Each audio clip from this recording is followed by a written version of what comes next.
రక్షణ కావాలి.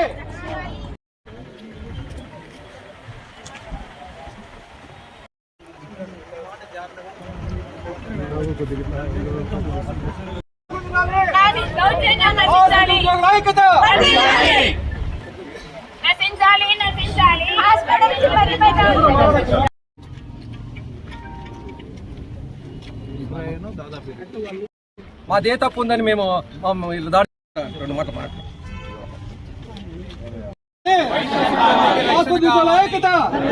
నశించాలి నశించాలి నశించాలి నశించాలి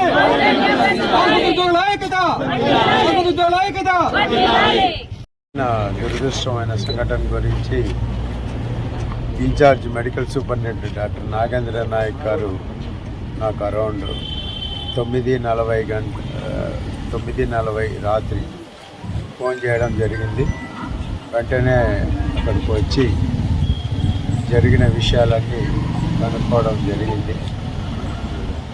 అట్లాగే రాత్రి జరిగిన విషయాలన్నింటినీ ఉన్నతాధికారులకు తెలియజేయడం జరిగింది. ఇక్కడ మెడికల్ సూపరింటెండెంట్ గారు పోలీస్ కంప్లైంట్ ఇవ్వడము అవన్నీ జరిగినాయి. వాటిని అన్నింటినీ ఉన్నతాధికారుల దృష్టికి తీసుకెళ్లడం జరిగింది. తెల్లవారుజామున 6:30కి కలెక్టర్ గారే స్వయంగా ఫోన్ చేసి ఏం జరిగింది అనే విషయాలు కనుక్కోవడం జరిగింది. సార్ గారికి అన్ని వివరంగా వివరించడం జరిగింది. సారు డిఎస్పి గారిని కలిసి ఎఫ్ఐఆర్ బుక్ అయ్యేటట్టు చేయడం అని చెప్పారు. ఇప్పుడు నేను మెడికల్ సూపరింటెండెంట్ గారు డిఎస్పి గారు ఆఫీస్కి రాగానే వెళ్ళి ఎఫ్ఐఆర్ కాపీని తీసుకొని రావాలని ప్లాన్ చేస్తున్నాం. అలాగే కమిషనర్ సెకండరీ హెల్త్ డాక్టర్ సిరి మేడం కూడా పొద్దున 6:30 ప్రాంతంలో నేనే స్వయంగా ఫోన్ చేసి మాట్లాడడం జరిగింది. మేడం కూడా చాలా విచారం వ్యక్తం చేస్తూ ఈ విషయం మీద ఖచ్చితంగా చర్యలు చేసుకుంటాము, పోలీసు ఉన్నతాధికారులకు కూడా తెలియజేస్తామని నాకు అష్యూరెన్స్ ఇవ్వడం జరిగింది. సో ఇది ఇప్పుడు డిఎస్పి గారిని కలిసి హాస్పిటల్ ప్రాపర్టీని, పబ్లిక్ ప్రాపర్టీని డ్యామేజ్ చేసిన విషయం కూడా పోలీస్ వాళ్ళకి తెలియజేయడానికి వెళ్తున్నాము. సార్ డిఎస్పి సార్ ఆఫీస్కి రాగానే నేను సూపరింటెండెంట్ గారు వెళ్ళి మాట్లాడడం జరుగుతుంది. ఇది ఆందోళన చేయడం అనేది సహజంగానే ఉంటుంది, కానీ అట్ ది సేమ్ టైం ఇది ప్రజారోగ్యంకి సంబంధించిన విషయం కాబట్టి దీన్ని ఎక్కువసేపు చేయకుండా ప్రజలకి ఏమి ఇబ్బంది కలగకుండా వెంటనే విధుల్లోకి వెళ్ళమని కోరుతున్నాను. వచ్చినాయి సార్, కేసులు వచ్చినాయి సార్.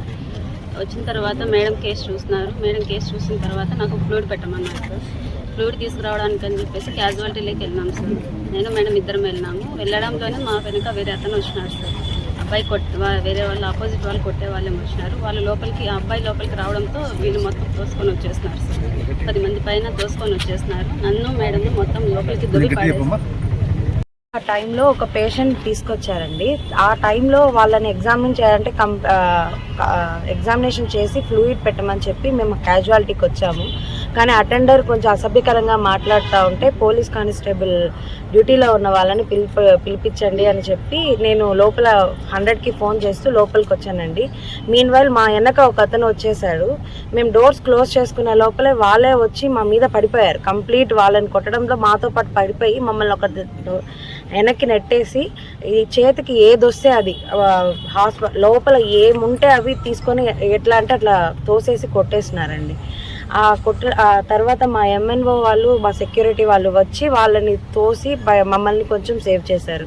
కొంచెం ఇబ్బంది అంటే తల దెబ్బలు ఇట్లా కూడా జరుగుండేవి. ఏం చేస్తున్నారో ఏంది అనేది కూడా ఆలోచన లేకుండా డ్యూటీ చేస్తున్న వాళ్ళ మీద ఇలా చేయడం చాలా బాగాలేదు అసలు. చేతికి ఏది అంటే క్యాజువాలిటీలో ఏది కనిపిస్తే దాంతో తీసుకొని కొట్టారండి. క్రాష్ అన్నీ ఉన్నాయి సార్. మొత్తం అన్ని ఇసిరిసిరి వేయడము. ప్రజలకు సేవ అందిస్తా అంటే ఈ రోజు మా మీద దాడి చేయడం ఎంత దారుణమైన విషయం. ఒకరి చెయ్యి ఎరిగింది, ఇంకా ఏమైనా దారుణమైతే ఎవరు ఆమె కుటుంబాన్ని ఎవరు కాపాడాలా? ఎంత చాలా బాధాకరం. మాకు అవుట్ పోస్ట్ పోలీసు ఉన్నారు, అయినా కూడా వాళ్ళని కూడా ఓవర్లోకి చేసి ఈరోజు దాడి చేయడం ఎంత బాధాకరమైన విషయం.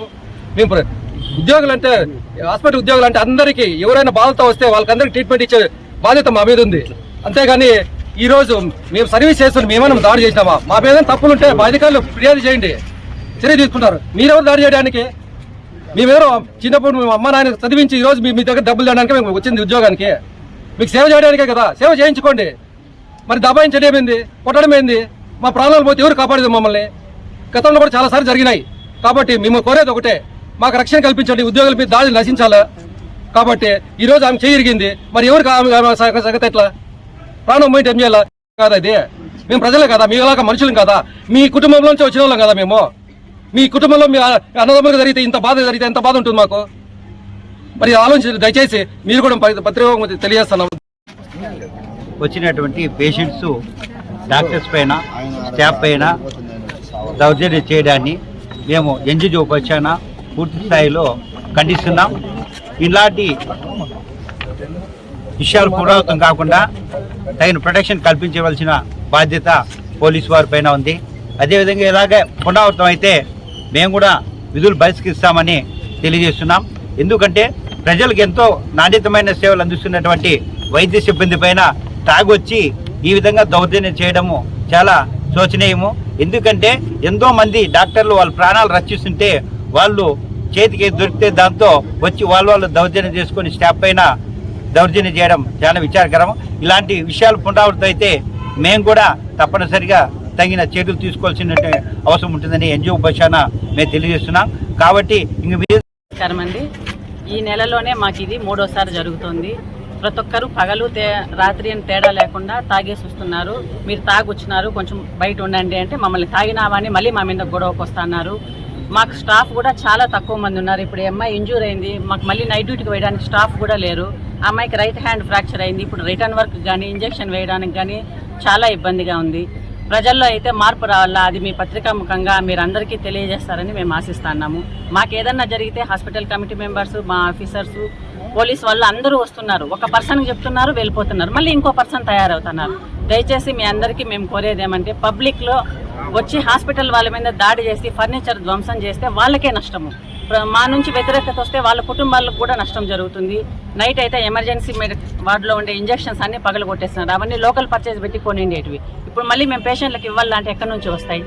మొత్తం ఫర్నిచర్ అంతా ధ్వంసం చేసిపోయినారు. దయచేసి అందరికీ కోరుకునేది ఏమంటే, అందరూ సమన్వయంగా ఉండండి, మాతో పని చేయించుకోండి, మాకు మర్యాద ఇవ్వండి. మేము కూడా మీలాగా కుటుంబాల నుంచి వచ్చిన వాళ్ళమే, మేమేం పక్కన నుంచి రాలేదు. సో మా అందరికీ రెస్పెక్ట్ ఇవ్వాలా అని వైద్య సిబ్బంది తరపున నేను కోరుకుంటాను.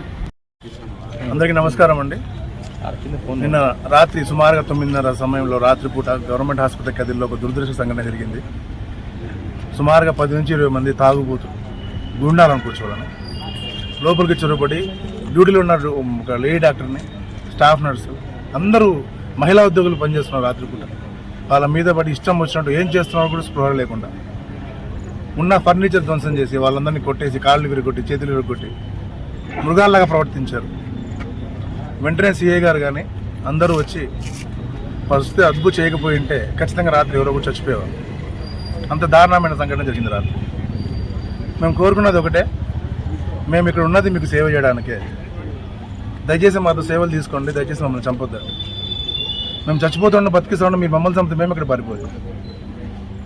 కాబట్టి ఆలోచించండి. ఇప్పటికి కూడా కదిరిలో రాత్రిపూట హాస్పిటల్స్ బయట ఎక్కడ ఒక్కడు ఓపెన్ చేయట్లేదు. మీరు ఆలోచించండి, కొంచెం విఘ్నత ఆలోచించండి. మదనపల్లి, అనంతపూర్ లాంటి ఏ ఊళ్ళో గవర్నమెంట్ హాస్పిటల్స్ కాకుండా బయట ప్రైవేట్ హాస్పిటల్స్ రాత్రంతా పనిచేస్తున్నాయి, కదిరిలో తప్ప. ఎందుకనేది ఆలోచించుకోండి ఒకసారి. కేవలం మీ బిహేవియర్ వల్ల మీరు వస్తే ఏ పెంట చేస్తున్నా రాత్రి ఏ హాస్పిటల్ కూడా ఓపెన్ చేయట్లేదు. ఎవరికి అవసరమైనా మీకు గతి రాత్రం గవర్నమెంట్ హాస్పిటలే, ఇక్కడ మేము చూడాల్సిందే. ఇలాగే చేస్తే మేము కూడా మానేసిపోతే మాకు వచ్చే నష్టమే లేదు. ఇక్కడ ఇంకో చోట పని చేసుకుంటాం. సఫర్ అయ్యేది కామన్ పీపుల్. కాబట్టి ఆలోచించండి, ఇలాంటి దుశ్చర్యలకు పాల్పడొద్దండి. ఈరోజు కేవలం 1 గంట మాత్రమే, 9 నుంచి 10 గంటల వరకు మాత్రమే ఓపీ సేవలు మాత్రం బహిష్కరించాము. ఈరోజు ఎమర్జెన్సీ నడుస్తూనే ఉంది. ఇదే రిపీట్ అయితే ఎమర్జెన్సీ సేవలను కూడా బహిష్కరిస్తాం. నష్టపోయేది మీరు కాదు, సామాన్య ప్రజలు చాలామంది నష్టం జరుగుతుంది. కాబట్టి అందరూ కొంచెం విజ్ఞతతో ఆలోచించి మాతో సేవలు చేసుకుంటే మేము ఉన్నది మీకోసం పనిచేయడానికే ఉన్నాం. 24 గంటలు 365 రోజులు సంవత్సరంలో ఓపెన్గా ఉండే ఆఫీసులు గవర్నమెంట్ ఆఫీసులు రెండే, ఒకటి పోలీస్ స్టేషన్, ఒకటి గవర్నమెంట్ హాస్పిటల్. ఎవరికైనా దమ్ముందా పోలీస్ స్టేషన్లో ఇదే కూడా చేయడానికి? ఎవడు పోడు, ఇక్కడికి మాత్రం వస్తారు. మేము అమాయకులం కదా, కొట్టిపోవచ్చు, నోరు లేదు మాకు. ఇలాంటివి కానీ ఇంకొకసారి రిపీట్ అయితే మేము కూడా ఇక్కడ అవుట్ పోస్ట్ ఉన్న పోలీసుల సహాయంతో కానీ లేదా మేమే కానీ కట్టలు తీసుకున్నాం ఏం చేయాలో మేము కూడా అది చేస్తాం. దయచేసి ఆ స్థాయికి తీసుకురావద్దండి మమ్మల్ని. పిల్లిని కూడా రూమ్లో పడేసి కొడితే ఏదో ఒక రోజు పుల్ అవుతుంది. అది కూడా చాలా సంఘటనలు జరిగినాయి. కొడుతున్నారు, కొట్టించుకుంటున్నాం, తిడుతున్నారు, తిట్టించుకుంటున్నాం, అన్నీ జరిగినాయి. ఇక్కడ 25 మంది పనిచేయాల్సిన చోట 19 మంది డాక్టర్లే పనిచేస్తున్నారు. ఇక్కడ గతంలో పనిచేసిన ఒక పిడియాట్రిషియన్ మానేసి వెళ్ళిపోయినాడు. ఇదే గొడవ జరిగి చిన్నపిల్ల డాక్టర్ మానేసి వెళ్ళిపోయినాడు. చిన్నపిల్ల వైద్యులు చాలా లోపాలు ఉన్నాయి. ఇప్పుడు చాలా తక్కువ మంది పనిచేస్తున్నారు. ఇక్కడ ఉన్న డాక్టర్లు కూడా మానేసిపోతే చాలా కష్టం. గతంలో నేను చేరినప్పుడు 6 సంవత్సరాల క్రితం కూడా 5 మంది డాక్టర్లే ఉన్నారు. ఇప్పుడు నిదానంగా ఒక్కొక్కరు చేరుతూ 19 మందికి వచ్చినాం. మళ్ళీ వీళ్ళు కూడా జారిపోతే మళ్ళీ మొదటికి వస్తుంది పరిస్థితి. కాబట్టి గవర్నమెంట్ హాస్పిటల్ ఉన్నది కేవలం ప్రజల కోసమే. మీరు దాన్ని ఉపయోగించుకోండి. మా మీద దాడులు చేసి మా ఉన్న స్థైర్యాన్ని తగ్గించేస్తే అందరూ మానేసి వెళ్ళిపోతారు. అంత ఏం ఉండదు. ఇక్కడ నుంచి ట్రాన్స్ఫర్ ఇంకో ఊరికి వెళ్ళిపోతారు. మేము ఇక్కడ చేసిన అదే ఉద్యోగమే, వేరే ఊరు చేసిన అదే ఉద్యోగమే. కానీ వసతులు తగ్గేది మీకే. 10 మండలాలకు ఇది మూలాధారం హాస్పిటల్. ఇది దీన్ని ఏ రకంగా అభివృద్ధి చేద్దామని అందరూ చూస్తూ ఉంటే మీరు చేసే పనుల వల్ల ఇంకా వెనక్కి వెళ్తా ఉంది. ఈరోజు చెప్తున్నాం కదా, 1 గంట మాత్రమే ఓపీ సేవలు మాత్రమే ఆపాము ఈరోజు. ఒకవేళ ఇదే పునరావృతం అయితే ఎమర్జెన్సీ సేవలు కూడా బహిష్కరించేసి మూకుడు రాజీనామాలు చేసిపోవడానికి కూడా మేము భయం కాదు.